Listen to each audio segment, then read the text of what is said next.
Hi, my name's Phil. I like talking about politics. In this video, I'd like to just muse on the end of the UK's participation in the EU, at least for the time being, and my own thoughts on how it's gone and my own attitude to losing part of my citizenship.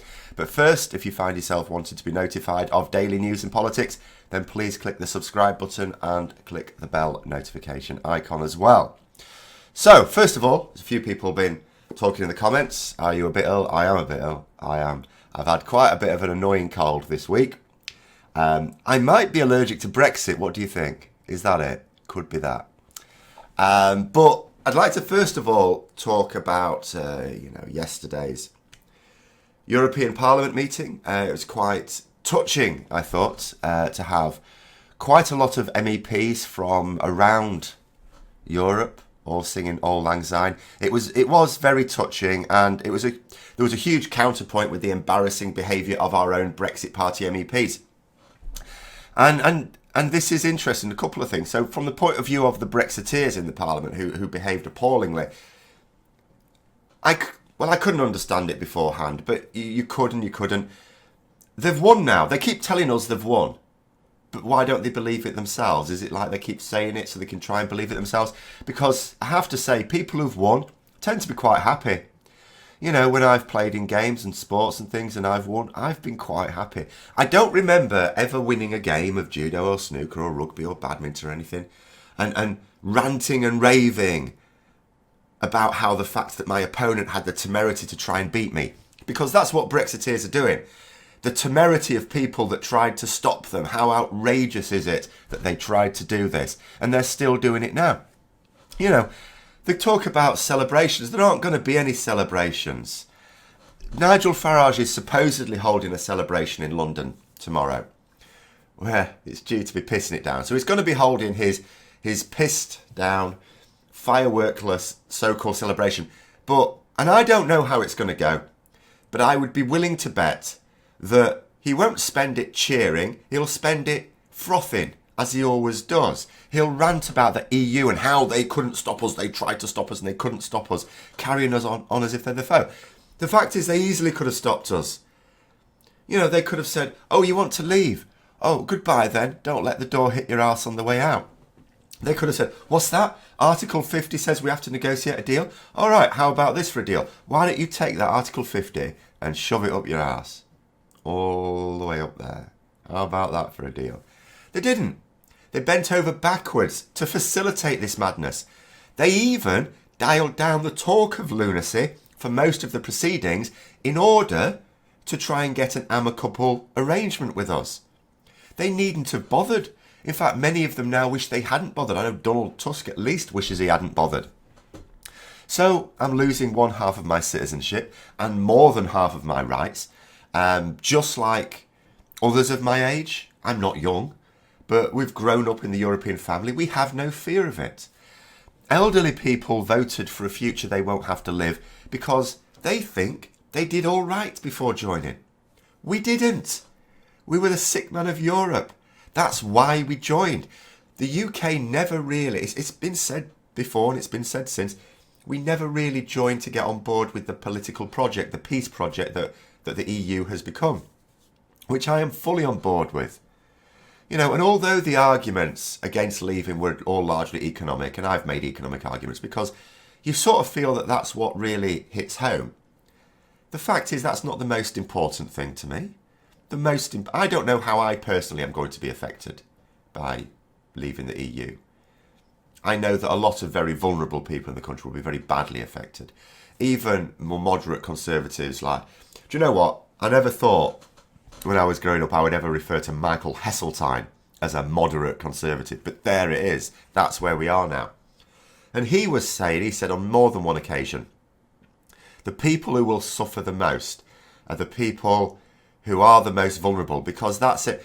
It's like a lot of people voted for Brexit just on the off chance it'll make things better. Not that they believed it'll make things better. But they think that it can't get any worse for them. Well, not only can it get worse for them, just because they're on the bottom rung of society in Britain doesn't mean to say that there isn't a lower altitude. There is. And the problem, it's not just that there is worse. It's that those very people are the ones who are most at risk of it getting worse.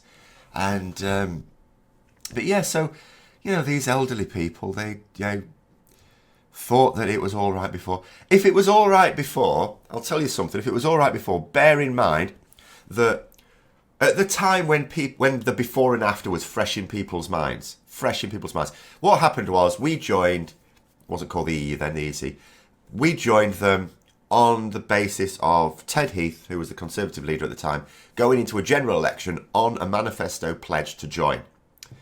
And he won. Gave him his mandate.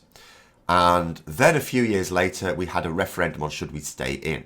Now, the people voted in that referendum weren't looking through rose-tinted goggles. It was just a few years since they were before. They had the before and after snapshot clear in their minds, and they voted to remain. And it's really that simple. But that is rose-tinted goggles for you. These elderly people now, they think they were doing all right. They were just younger. They were fitter. Their hip wasn't giving them jip. They weren't being asked to lay down on a hospital corridor floor because the NHS has been knackered by the very people they've just voted for. And it's not like passage out of the EU has been smoothed by the Brexiteers. There was never any trying to form a bridge between Brexiteers and Remainers, even when they believed they were in the majority. Johnson could have steered us along at least calm waters, but he chose piranha-infested waters in a small boat made out of a material piranhas like to eat, unicorn hide or something, I don't know. But, this week won't just represent me losing my European citizenship, though not, of course, my identity. That'll come back. Guy Verhofstadt made a comment about the UK being certain to come back one day. He's both right and wrong, in my opinion. I think we'll be EU citizens one day again. For those of us who'll live that long, I think I will. I hope I will. I hope that bus doesn't get me just yet. How soon depends on a few factors that I talked about recently, up there somewhere. But it will happen. My worry is that it may not be the UK. All these jingoistic Brexit supporters waving their union flags and whining about the European flag. And as I said earlier in a video, remember the European flag is the flag of the Council of Europe. We're still in the Council of Europe. Anyone moaning about the fact that the Scottish Parliament are still going to fly that flag? What are you moaning about? We're still in the Council of Europe. Why wouldn't they? Why wouldn't everyone still fly the flag? But yes, it does represent the EU as well, and that's what it represents to most people, sure enough. But as a direct result of the actions of these people with their faux patriotism, the European flag will remain strong. That's going nowhere. That'll still be flying high in the British Isles. They are risking the end of the Union flag. This flag they're waving now, get waving it because it may be the last time. And I will be bitterly enraged by that if that day comes. I'm sat here just thinking, it's not certain, but it is now quite likely, and I'm wondering which cross goes first. And then I'll have lost all my citizenships. I won't be a citizen of the EU, and I won't be a citizen of Britain. I don't know what I'll be a citizen of. I'll have no idea.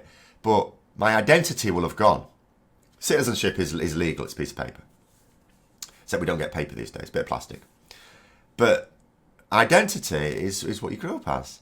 And I don't want to whine too much about it because other people have had to go through this. There are, in my lifetime, nations that have stopped being that nation. And the people of that nation, some of them will have been proud citizens of that nation and they had their citizenship ripped from them. This has happened. It's happened in Europe in my lifetime. So it's not like we'll be the first for this to happen in my lifetime. It does happen and it'll happen again. But it won't soften the blow. My national identity and international identity are being ripped from me. And not by an act of democracy, but by the spiteful will of a minority of people who were fed lies. And remember that in all this time, Brexit supporters have still to name a single tangible benefit of leaving the EU. A single tangible benefit. We're not talking about a situation where you weigh up the advantages and disadvantages, and I just think there's more disadvantages and that's why I'm opposed to it. Not a single tangible benefit has ever issued forth from the lips of Johnson, Rees-Mogg, Farage, Francois, or anyone commenting in the videos on this channel, or any of their ilk. And any intangible benefits they even come up with are also lies as well. So that's the situation it is. It's going to be quite a somber day tomorrow, but I will be marking it with a few videos which will hopefully mark the occasion respectfully. But thanks for listening anyway. I hope you found the video interesting. If you did, don't forget to click the like button. If you'd like to support the channel further, then also please click the Patreon link for details. And until next time, I'll see you later.